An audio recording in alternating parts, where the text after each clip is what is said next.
Les paysages de Cézanne attirent les visiteurs du monde entier dans le pays d'Aix. Dans une ville qui n'a que peu de tableaux du peintre à présenter en permanence, la préservation des lieux d'inspiration est une condition essentielle d'un tourisme durable. Dans les années 50, pourtant, ce sont des amateurs d'art américains qui ont permis à l'atelier de Cézanne d'échapper aux bulldozers des promoteurs. Pour reprendre un mot que Cézanne aurait pu employer, tout le monde s'en fout. Et ils s'en foutent parce qu'ici, à l'intérieur de ces murs, il n'y a pas d'œuvre d'art. Les lieux d'artistes, les lieux de mémoire, on la cote aujourd'hui, mais il y a une cinquantaine d'années, ça n'intéressait personne. Lorsque les Américains, 114 personnalités, vont débourser jusqu'au moindre dollar pour racheter l'atelier, une fois qu'ils auront acheté le lieu, ils vont vouloir le donner. Mais personne n'en veut.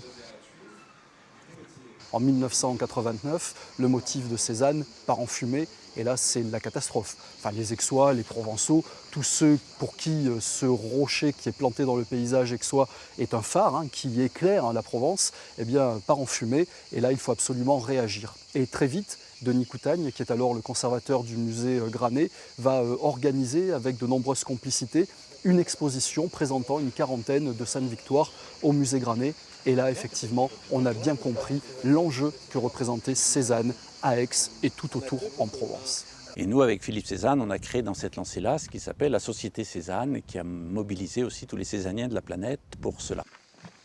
C'est à l'occasion de l'exposition du centenaire du décès de Cézanne en 2006 que le public a l'occasion de découvrir de nouveaux lieux, comme les carrières de Bibémus, parfois même accompagné par l'arrière-petit-fils du peintre. Donc en fait, tout cet espace, tout ce lieu est complètement cézannien. Il va louer le petit cabanon en pierre devant lequel nous sommes passés tout à l'heure. Ça lui permettait de stocker ses toiles, ses chevalets et tout son matériel un peu lourd. Cette partie de Bibémus appartenait à un Américain, un propriétaire privé américain, qui a décidé d'en faire cadeau à la ville, donc dans son testament. Et la ville a pu ainsi récupérer cet endroit magique.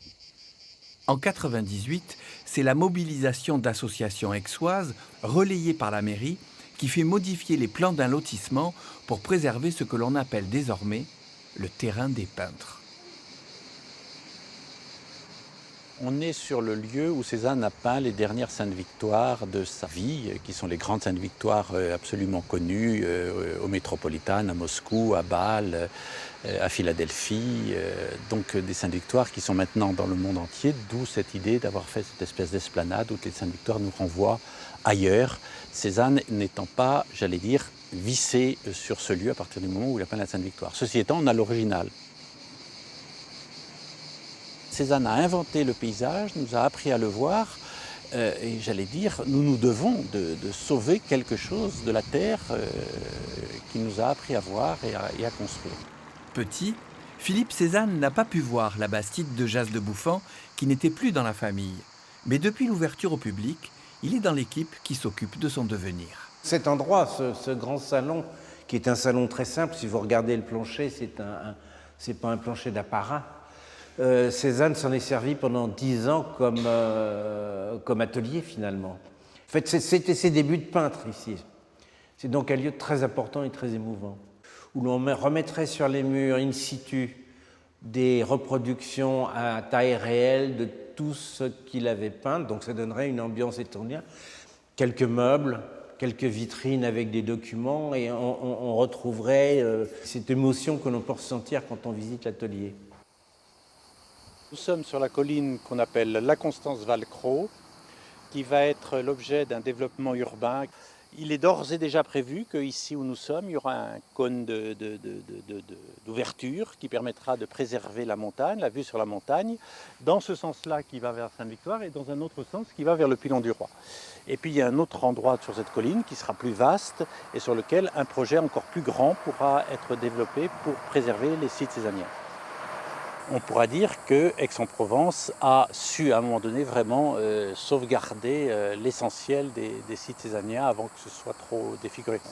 On n'était pas là à l'époque, donc on n'a pas pu tout faire. Un détail, des coordonnées, un bonus émission, un commentaire ? Rendez-vous sur le site de Prioritaire.